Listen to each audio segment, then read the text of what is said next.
We continue our look back at the 2022 regular season, a season where Tennessee finished 10-2. Surprise players who we didn't think would do much, but turned out to do an awful lot and then some, both offense and defense. Boogie Bentley is coming up here on a Friday, Locked On Vols. You are Locked On Vols, your daily podcast on the Tennessee Volunteers. Part of the Locked On Podcast Network, your team every day.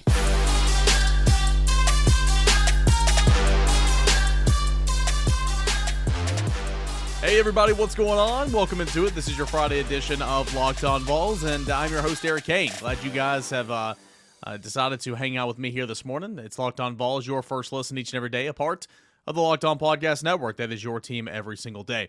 Hey, if you're new to the show, I'm Eric Kane. I got to get my little name tag up there if you're watching on YouTube.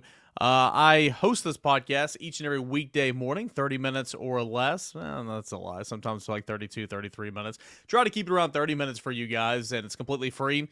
You can find it anywhere you find your podcast. I know a lot of you guys have been doing those Spotify raps, been tweeting them at me. Can't thank you enough. Some of you guys have DM'd them to me. Tweet that sucker out, baby. Let everybody know where your allegiance lies here with Locked On Vols. Thank you so much for that. And, of course, on YouTube, please like and subscribe if you haven't already. So, as I said in the intro, going to continue to look back a little bit at this 2022 season. Another player entered the transfer portal for Tennessee.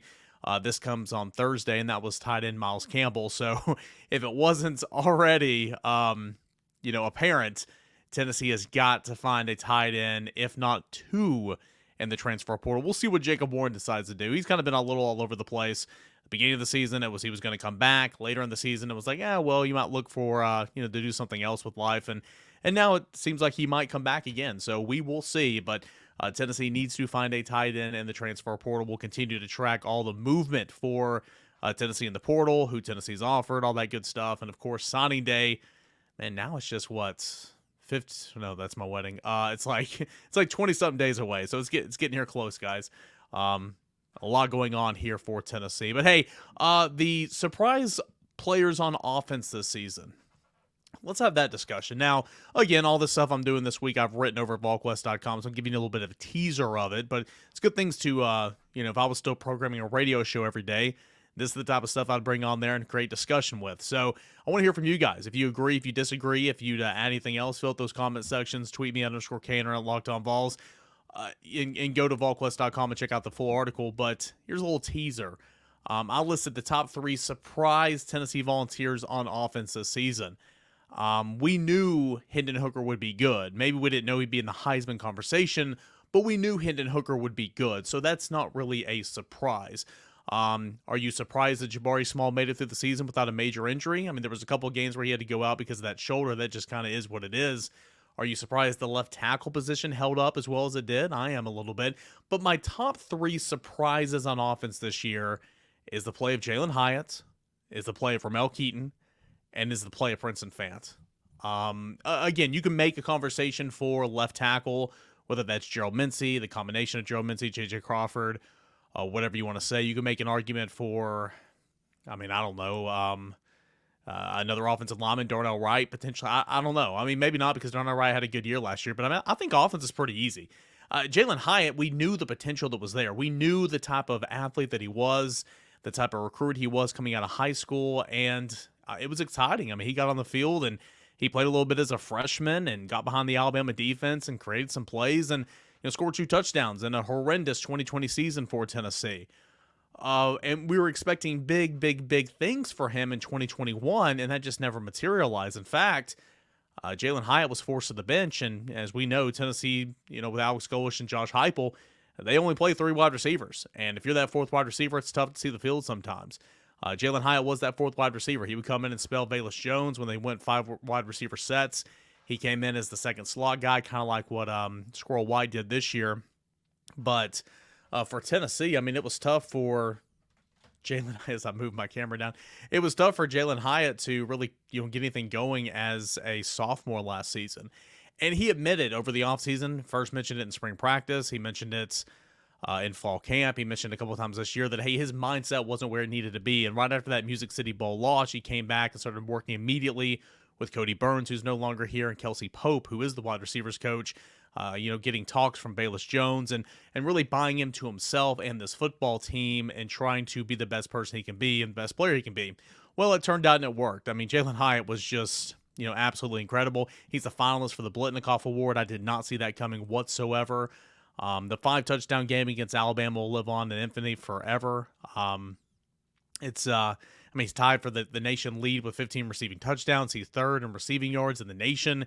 He leads the SEC in both touchdowns and receiving yards. I mean, Jalin Hyatt has had a year, and I mean he broke about 14 school records in the process. If he comes back and depending on what he wants to do for, if he wants to turn pro or not, but regardless, if he decides to play in a bowl game, I think he's like 32 yards away from another, school record for Tennessee. So Jalin Hyatt, that emergence, had no clue that was going to happen. Absolutely had no clue whatsoever.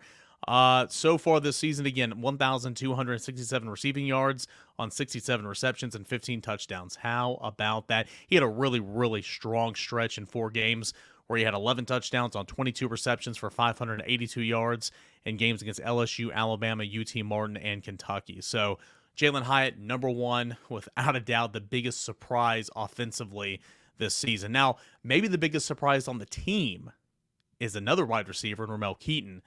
I mean, what in the world, man? Again, I've said this a million times. Hey, I'm gonna pull the thumb here and point at myself. I didn't account for Ramel Keyton to do anything.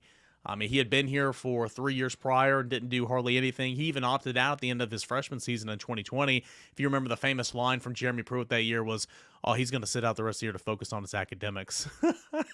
Oh, it still just cracks me up to this day. But Ramel Keyton was one of those guys. And Tennessee was trying to find a replacement for Javonte Payton in spring. They were working the transfer portal. Don't let my words mislead you here. But not satisfied with what they saw in Ramel Keyton and Jimmy Holiday and Walker Merrill, went out and got Brew McCoy. And Brew McCoy was beat up a little bit, and so in camp it was a lot of Ramel Keyton, Jimmy Holiday, Walker Merrill, and it turned out to be Brew McCoy. Of course, it was always going to be Brew McCoy, but it turned out to be Brew McCoy, and those are 3 wide receivers. When Cedric Tillman goes down, I thought it was going to be a committee, maybe move Hyatt to the outside, squirrel in there a little bit, maybe see some Walker Merrill, maybe see some Ramel Keyton and Jimmy Holiday. It was Ramel Keyton, and he came on, and the biggest compliment that I'll give Ramel Keyton is this offense, the number 1 offense in the country, number 1 scoring offense, number 1 in total offense. It didn't skip a beat. In fact, hot take, I'll say this right now, hot take, and I would never campaign for this, but I'm just saying hot take, Tennessee's offense might have been a little bit better without Cedric Tillman, and here's my basis on that. Hendon Hooker could scan the field and was forced to look to Hyatt and look to Keyton and look to Brew and not just over to his guy all the time in Cedric Tillman. Now, you want Cedric Tillman on the field. I'm not saying you don't. You want Cedric Tillman on the field every single snap of every single game because he is an NFL player. But, I'll say that as a hot take. I think Tennessee's offense looked, just as good, if not even better, with Ramel Keyton in there. And I think that's a credit to him. I mean, his numbers are not gaudy. I mean, he didn't finish the season with magnificent numbers, 27 receptions, 486 yards, and 4 touchdowns, but made the catch of the freaking year against the Florida Gators in his first start down the near sideline. You guys have all seen that highlight reel. What a freaking catch. So Ramel Keyton, tip of the cap to you, man. Job well done, and he will be back next year. The last one I want to talk about real quick is Princeton Fant. I talked with Alex Golish over the summer, and I brought it on this podcast, Locked On Vols, and I remember him saying, hey, Javonte Payton's gone, Bayless Jones is gone. A lot of those possession-type receptions, I think Princeton Fant can be the beneficiary for. I think that he's going to have a big year. I did not think that he'd have 5 rushing touchdowns or throw for a touchdown or all that type of stuff, not record his first receiving touchdown as a tight end until week 10 of the season. The way they used him as a variable, just incredible. And credit to him, he's played a couple of different positions since being here at Tennessee. And, he played running back in high school. And when Tennessee debuted that offset I under center on the goal line against Alabama, yes, Nick Saban's Alabama team didn't know how to line up against that. How about that? Thought Princeton Fant was incredible. He had one of the most unique stat lines of all time in a game against UT Martin. If I can find it here. Let's see here. Here's on the season for Princeton Fant: 6 carries for 17 yards and 5 touchdowns, 1 66-yard passing touchdown, 3 receiving scores off 20 receptions and 222 yards. One of the most unique stat lines came from the UT Martin game where he ran the ball for 2 times, 12 yards for 2 touchdowns. He had like 3 receptions. He had like a reception for 17 yards, then had a 66-yard passing touchdown. Love the mismatches created by Princeton Fant. I'm not saying Tennessee has to find a Princeton Fant in the transfer portal. I just think that came with the benefits of year number 2 in the system and all that type of stuff and growing. But you've got to find a tight end or maybe 2 that can stay out there and line up in different spots, and that way Tennessee's offense doesn't have a sub in and out. So my top 3 surprises on offense this year: number 1, Jalin Hyatt; number 2, Ramel Keyton; and number 3, Princeton Fant. I thought those guys were pretty incredible, to be completely honest. They all 3 had really, really good, and they weren't all, completely blameless. I mean, Princeton Fant had a big-time drop against Florida. Jalin Hyatt ran the wrong route a couple of times. Ramel Keyton had a couple of drops. I mean, that's football, right? But all 3 of those guys stepped up in a major way. Those are my top 3 surprise players on offense for this season. Who are yours? We'll talk defense, top 3 surprises on defense, when we return right here on Locked On Vols. What to say about BetOnline? It's your number 1 source for all your sports betting news and information and all that good stuff this holiday season. There's tons of sports going on right now with football and basketball and NBA, and college football playoffs are right around the corner with bowl season. They've got all that at betonline.net. Latest odds and trends for every professional and amateur league out there. From football to basketball, sports, esports, soccer, and more. They've got it all at betonline.net. Always the fastest and easiest way to get in on all your sports betting fix. The line, LSU, 17-point underdogs in the SEC championship game. If you want to take the points there or take Georgia to win outright plus the points, go ahead and find it all at betonline.net. Head on over to the website today or use your mobile device to learn about all the latest trends and all the action. BetOnline, it is where the game starts. All right, guys, welcome back into your Friday edition of Locked On Vols. So happy to have you guys here with me today. A reminder, again, those Spotify Wraps. Appreciate all you guys tweeting those at me already this week. If you have them and Locked On Vols in your top, 2, 3, 4, 5, whatever the list is, please tweet them at me at _Kaner at Locked On Vols. Want to retweet that ish, get it out there so we can show everybody that Locked On Vols is the best podcast. All right, so top 3. And that's nothing to do with me, guys. That's all to do with you guys. The numbers, the following of this podcast, incredible. I owe it all to you guys. Thank you so much. And to Josh Ward. Never forget where he came from. Top 3 surprises on defense now. I know. Why are you talking defense? Defense is the reason why Tennessee's not in the college football playoff. I get it. It was not consistent. It was... in fact, in my article over at VolQuest.com, my first line is this: buckle up and hang on. That's what it felt like at times this season watching Tennessee's defense. I get it. But hey, Tennessee did do some things defensively. Tennessee did improve overall. I mean, it really did. It went from giving up 29 points per game, which is 90th in the country, to 23.5 this year with 40. That's 46 in the country. Just imagine if Tennessee didn't give up 63 points to South Carolina. If Tennessee didn't give up 33 points to Florida when they had them 31-21 in the fourth quarter with, 5 minutes to go. Just imagine if, Alabama's different, but Tennessee gave up 49 points to Alabama. Just imagine if Tennessee didn't do some of those things, how much better that mark would be. Tennessee went from surrendering 421 yards a game, which was 90th in the country, down to 398 yards a game, which is 86th in the country. Now, I'm not going to sit on the table and say that's major improvement, because it's not. But still, I mean, it is improvement. Tennessee, padded its stats against teams like Ball State and Akron. It did give up 24 points to UT Martin, but it also impressed in Southeastern Conference play. 13 points LSU on the road, 6 points Kentucky at home, shutting out Vanderbilt in the regular season. I mean, really, Tennessee's defense did some things. It flashed, is what I'll say. Wasn't consistent. It flashed. Who were some of those players that really stepped up and surprised you? Well, I'm going to be honest with you. We all had the reservations and concerns about Juwan Mitchell, what he would look like if he would last the season, all that. Juwan Mitchell had a pretty good year. He's not in my list, though. But the guy that I thought he would replace for the most part, and I thought Aaron Beasley, who I'm talking about, wouldn't play as much. He is on my list, and again, that's Aaron Beasley. Aaron Beasley did. His snap count went tremendously down because instead of essentially playing Banks and Beasley with rotating Solon Page in there a little bit like you saw in 2021, it was a straight almost split. I'll have to go check the exact numbers, but with Banks and Juwan Mitchell and Aaron Beasley. Beasley, let's see here. His overall snap count from 2021 to 2022 dropped by over 250 snaps. But again, that's because they were rotating 3 guys for 2 spots. Tennessee had 3 starters, and Juwan Mitchell, Jeremy Banks, and Aaron Beasley. They were still counting on Solon Page to give him about 10 to 15 snaps a game as well. But with the lower snap count for Aaron Beasley, he drastically improved. You guys know I love PFF. His Pro Football Focus grade up from 48.6 last year. Yes, for the season, that was his grade, 48.6 up to 69.1. I mean, what an improvement, right? And you saw it on the field. He was instinctive. You could tell that he was studying the tape off the field because he knew what was going on the field. He would step up and fill gaps on 3rd and short and 4th and short. I was really impressed by Aaron Beasley. You look at his stats on the season, jumped off to a really hot start, 8 tackles in the opener, 14 tackles against Pittsburgh. Then Juwan Mitchell came back, and you saw his numbers go down a little bit, but he still had 9 tackles at LSU, a tackle and a half behind the line of scrimmage. He had 5 tackles in the TFL against Kentucky. Again, South Carolina's nothing you want to brag about, but he had 5 tackles, 3.5 TFLs, and 1 sack against the Gamecocks. Aaron Beasley showed out this year. He had a really good year, and Tennessee should be primed with Aaron Beasley and Juwan Mitchell next year with what you hope will be an Elijah Herring stepping up and a Caleb Perry stepping up as well. So, Aaron Beasley for me, number 1 surprise on defense for sure. My second surprise on defense is Danico Slaughter. Was Danico Slaughter perfect? Heck no.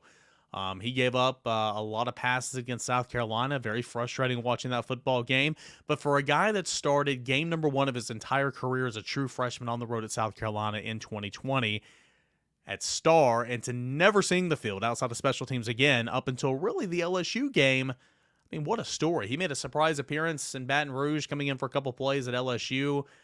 He was credited for half a TFL.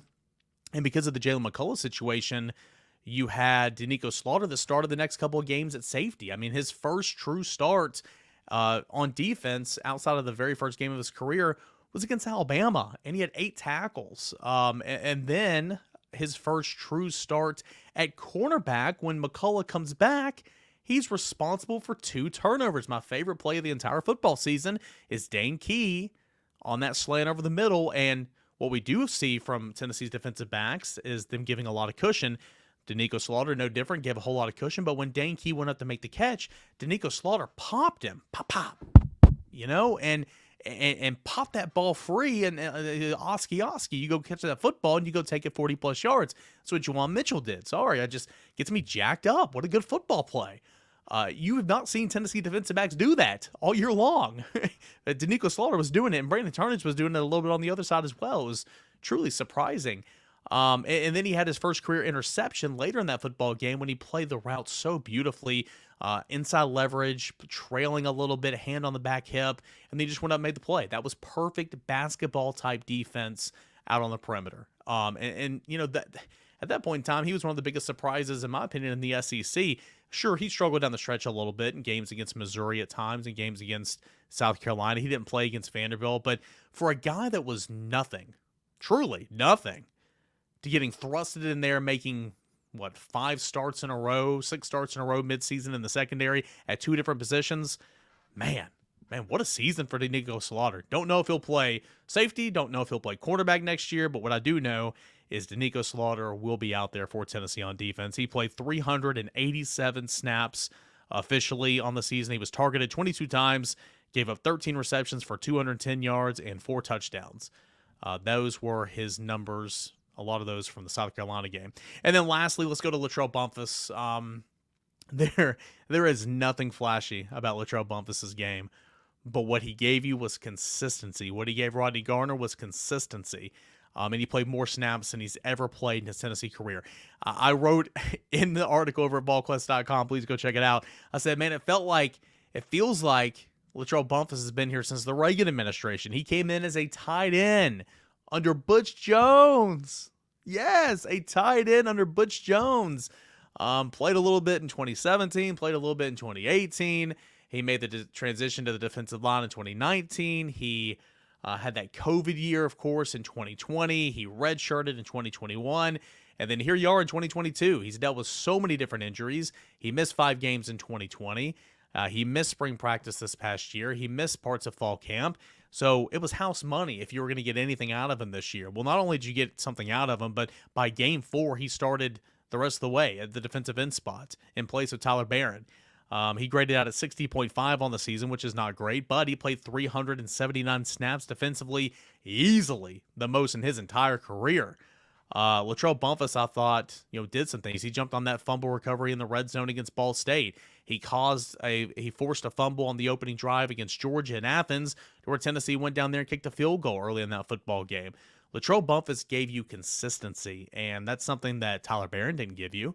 That's something that a lot of the defensive linemen didn't give you. That's, are kind of ranked and you think of more or before than you think of Latrell Bumpus. So hats off to him. Tennessee's defense was not consistent this year. Tennessee's defense was not worthy of a whole lot of praise. It did improve in certain aspects, especially in certain individuals that stepped up and got a whole lot better. So, again, those 3 players, Latrell Bumpus, Danico Slaughter, and Aaron Beasley, my surprise players on Tennessee's defensive side of the football. Who were yours? Maybe you're different. Maybe you view it differently than I do. If so, fill up that comment section. Tweet me at _Caner and at Locked On Vols. As we do each and every Friday, we'll conclude the show by talking with our guy Boogie Bentley of the Talkin VAWLS Network. That's coming up next, right here on Locked On Vols. It's been a fun Friday so far. In segment 1, we broke down the top 3 surprise players on the offensive end: Ramel Keyton, Jalin Hyatt, and Princeton Fant. Segment 2, we broke down the top 3 surprise players, my 3 surprise players on defense, starting with Aaron Beasley, and Danico Slaughter's in there, and Latrell Bumpus. You guys can fill up the comment sections and tell me if you agree or you disagree. And, of course, please head on over to VolQuest.com and check out the entire story. I've got it both of those up from earlier this week. But, hey, it is Friday, and let's end the week by talking to our good friend Boogie Bentley of Talkin VAWLS. What's up, brother?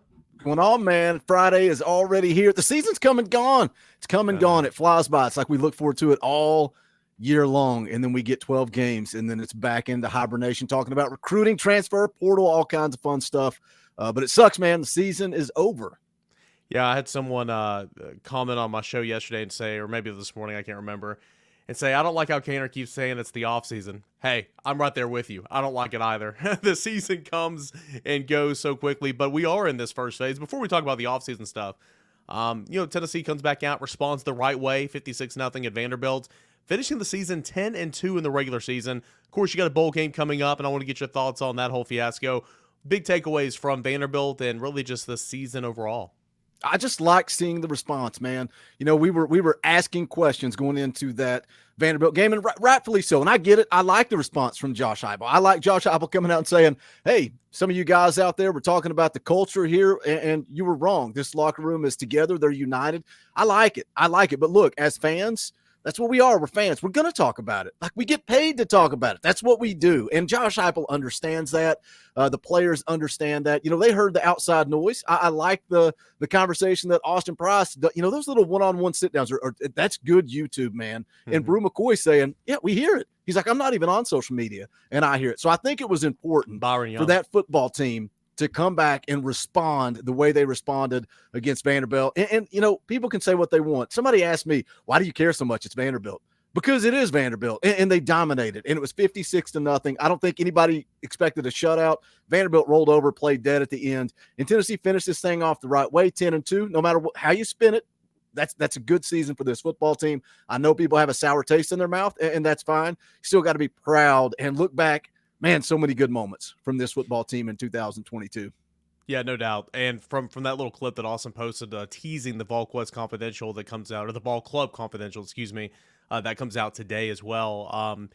Byron Young was just saying, hey, it's just amazing to me where he's like, something my dad always told me, when things are going great, everybody loves you. But when one thing goes wrong, everybody's against you. And he's like, it's just, it's one game. He's like, I know it was a bad game, but I mean, what about the other 11, right? It's just, and I'm just like, yep. I mean, you're exactly right. That's the fan base, though. We saw it last year with the Ole Miss game, right? Like, that football team kind of peaked around that Ole Miss game. They lost, and everybody turned on them. And it's like, you got to realize where we were at and where we're going. And just the answer is always in the middle. It's always in the middle somewhere. Well, I mean, I think it's totally fair for fans to be upset. I mean, for fans to be upset and fans to criticize about that South Carolina game, I mean, that was incredibly awful. So go ahead. Like, I mean, there's nothing wrong with that. I think more or less it's just the let me think of how to say this the polite way. The uncredible reporting from national heads that were unsourced. I know that was not a good phrase. Anyway, people from the outside talking about things on the inside that they haven't sourced out. And it's just, I mean, that's what Josh Heupel was saying post-game for sure.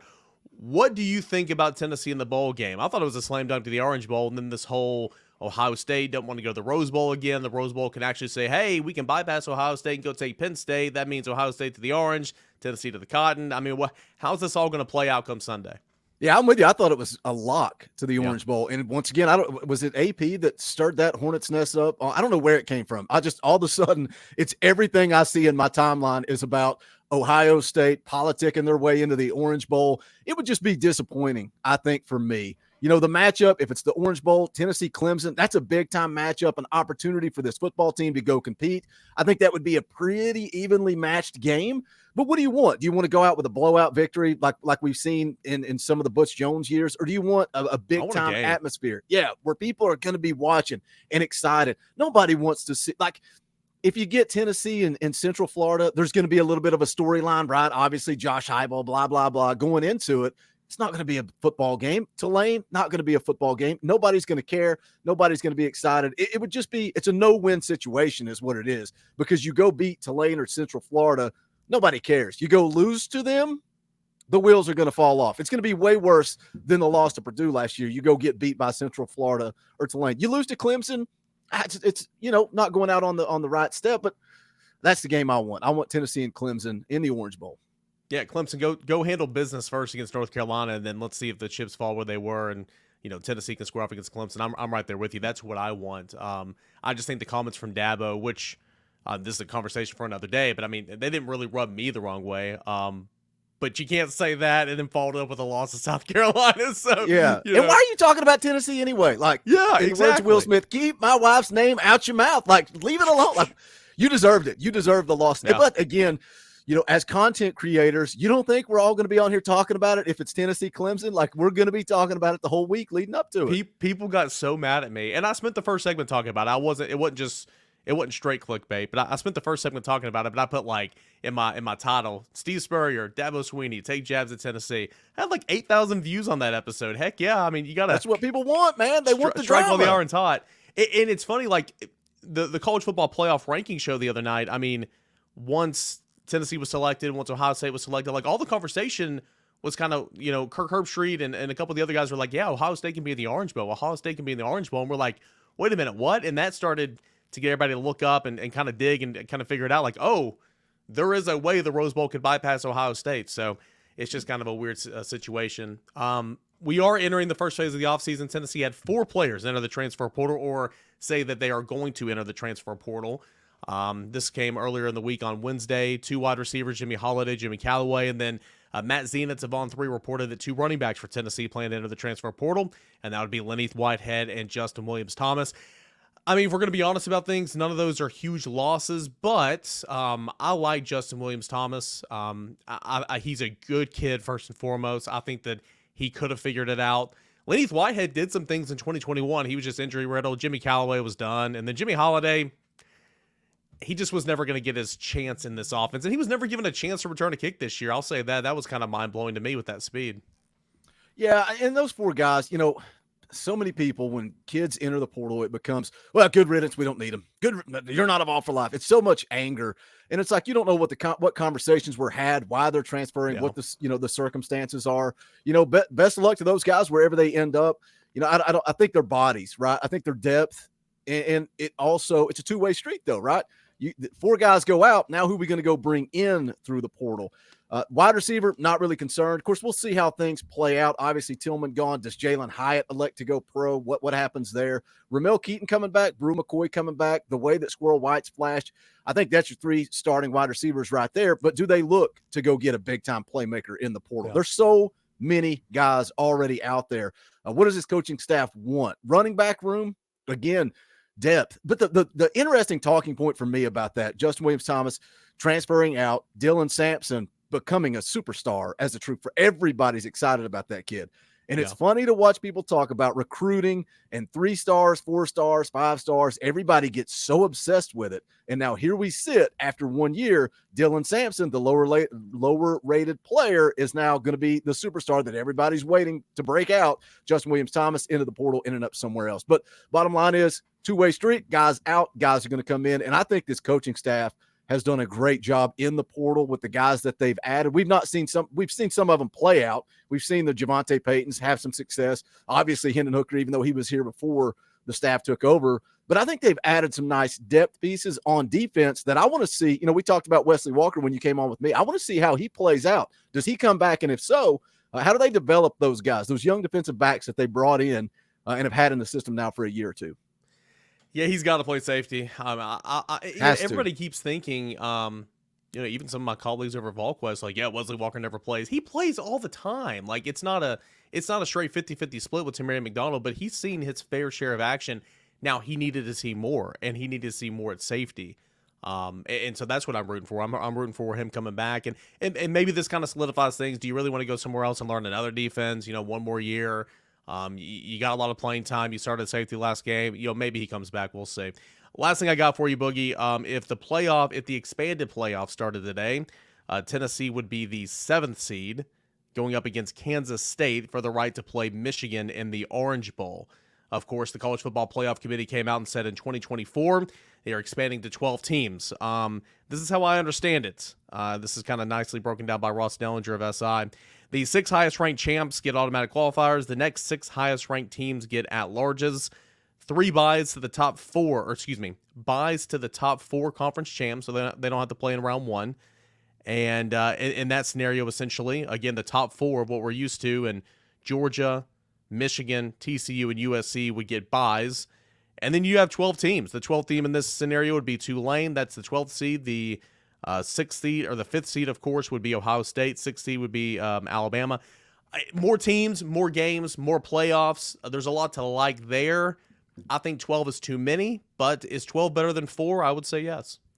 I talk out of both sides of my mouth on this topic because I think the point is to find out who the best team in all of college football is. And not just making a lot of money. Yeah. Right. Well, yeah, clearly money drives everything, right? We know that. But are we trying to find the best team in the country, or are we trying to find the best team that got hot at the right time? Like, what are we looking for? And again, you look at the college football playoff rankings. If you're taking 12, you got 2 football teams in there, Kansas State and Utah, that are sitting at 9-3.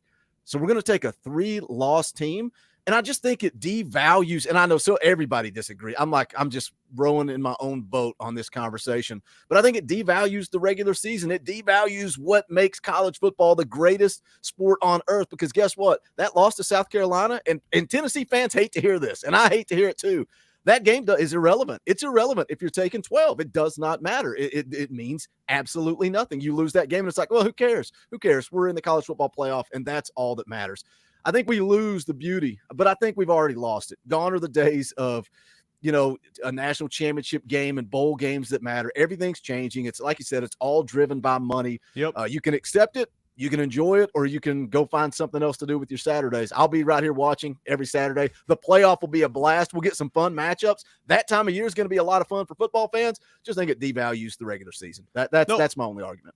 100%. And I said that this morning, and a bunch of people piled on me, but 100%. Like, regular season matters to me. And this devalues it. I mean, with all due respect, Tulane is not winning a national championship. They'd be the 12th seed in this model.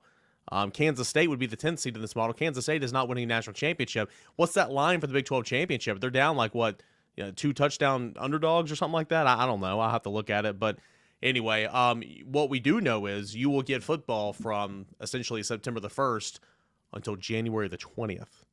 And, for me, that's kind of fun too. So anyway, a lot to talk about. Boogie, we will continue these collaborations because Tennessee will have movements, transfer portal, people coming in, recruiting, all that good stuff. What do you guys have going on over at Talkin VAWLS, the first kind of phase of this offseason? We're going to continue to cover the portal. And like when Tennessee guys go in, it's not just going to be, well, such and such went in. We're going to talk about the wide receiver room. 2 wide receivers are into the portal. So we're going to break down the wide receiver room, what that looks like. Does Tennessee have needs? We're going to look at some players that are in the portal. And if there's a connection to Tennessee, we'll hit on that. If there's not, we'll look at potential targets. We'll continue to drop videos every single day, recruiting, transfer, portal. Once the bowl game's announced, we'll kind of dive into that. The live streams are a little sporadic. We did a live stream this past Wednesday and just kind of talked about the grand scheme of things, the college football. There's still stuff to talk about. About, anything and everything. But just come check it out. Talkin VAWLS Network. We're on that grind. So close. I set a goal of 20,000 subscribers at the beginning of the year, and I was like, there is no way on God's green earth I can get there. And we're at almost to 19. So can we get 1,000? Can we get 1,000 in the month of December? Help us out. Jump over there. Give us a sub. For the fans, by the fans. I promise you guys will dig what we do. It's a little different, a little less professional than what Kaner does over here, but we'll have some fun, I promise. I wouldn't call me professional in any regard. But, hey, give Boogie an early Christmas present, all right, for all the content that he and the guys put out over at Talkin VAWLS. Throw them a subscription on YouTube if you haven't already. Let's get them to 20K by December the 25th. Let's get it there. Boogie, appreciate it, buddy, as always, man. Always a blast. We'll do it again. All right, that is Boogie Bentley from the Talkin VAWLS Network. Does awesome stuff. And as we've said a couple of times, I didn't know Boogie at all. You guys were diving in my comments, diving in his comments, and then he dove in my comments, and I'm like, all right. And I'm not gonna lie to you. I've told him this before. I went and clicked on his YouTube page. And I'm like, whoa, 14,000 subs. Yeah, I'll go on your show. And it's he would do the same for me. It's kind of blossomed into a really, really nice friendship. So we'll continue to have Boogie on over here on the show throughout the offseason for sure. Guys, appreciate it. Been a fun show. Again, we talked about surprise players offensively, defensively. We have Boogie on here in segment 3. Monday, we will recap all that is where Tennessee is going in the college football in the bowl games, the New Year's Six bowl games. Tennessee's number 7 in the college football playoff rankings. Will it be the Orange Bowl? Will it be the Cotton Bowl? We will find out, and we will discuss it all on a Monday Locked On Vols. Thank you so much for making Locked On Vols your first listen. Make Locked On Sports Today your second listen, and I hope you guys have a great, safe, and enjoyable weekend. Until Monday, we'll see you guys.